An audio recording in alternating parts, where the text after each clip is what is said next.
Hi, I'm Steph Bloom and I'm a specialist fitter for white horses for AH saddles. Today we're just having a quick discussion about checking the clearance of your saddle. It's something I mention to my customers regularly, but wonderful as they all are, not many of them actually do this, and it is so useful if you can do it. Once a week at the most, absolute most.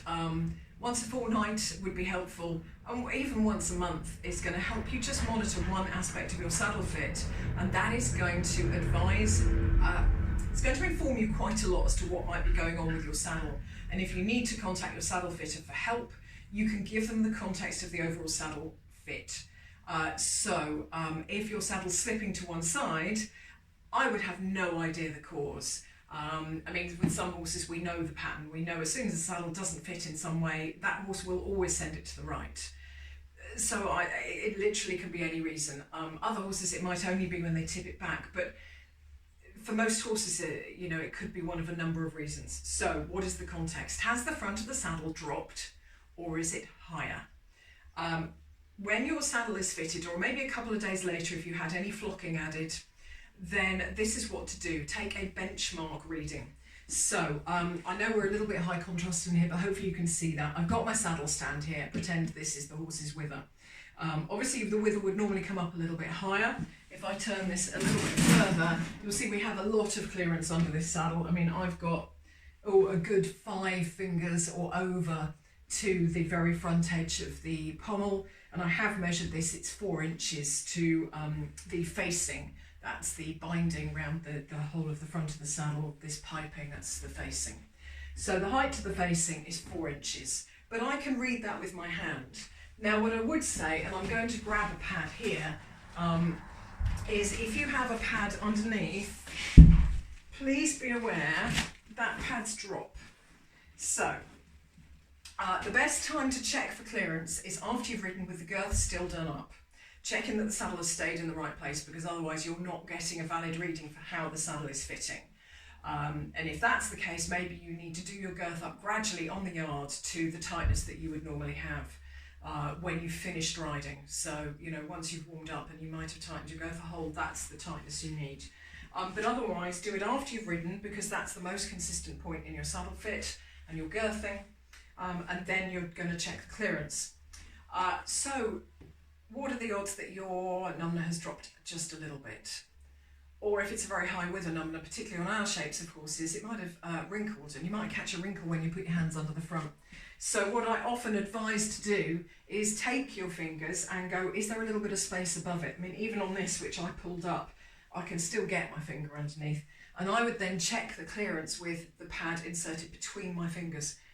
If the pad's dropped and you only put your hand under the pad, you're checking how high the pad is, not how high the saddle is. So that's absolutely critical. I'm going to take this out so you can see what's going on with the saddle a little bit more again. And basically,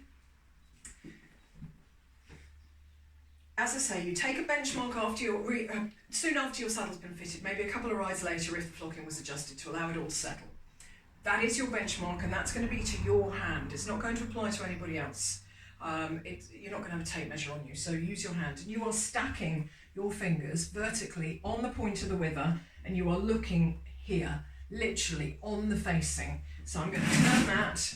Hopefully you can see that I am right on the facing, and I'm looking at that point. Now it is difficult because the pommel drops back, but you should be able to get a really good idea of how many fingers. They might be at an angle, but you're going back behind the wither. That's absolutely fine. So if the wither was under there, that would be 4 fingers for me, and I've got right to the knuckles. So just judge that, make a note of it, put it on your phone in a note, and once a fortnight or so, check it. If that distance has decreased, if you can't get 4 fingers in because the space is tighter, the front of your saddle has dropped. It may be too wide in triangle, or it may be another factor, the flocking has bedded in. Obviously your horse will have changed shape because flocking only beds so much, so if you have a significant change it's likely to be your horse, but even a small change, flocking, once it's bedded in to begin with, there's not so much change with that really. It's probably not even 4 millimetres. So that does vary though, of course. But yes, you know, that's going to tell you that the front of your saddle has dropped.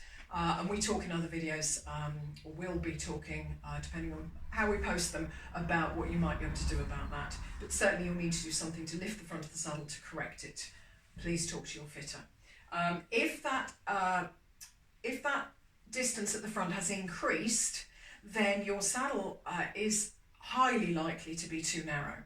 That your horse has gone from, and I'm talking tree angle, the traditional English way of fitting, your horse has gone from that kind of angle to that angle potentially. And you can imagine that pushes the saddle up and suddenly you've got more space at the top here. So more space means your tree is likely too narrow, nobody's added any flocking, or your horse has come up in front and not just gone wider. So they might have actually been working fantastically well, come up through the thoracic sling, the shoulder girdle, and or popped a wither, particularly if they're 6-7 years old.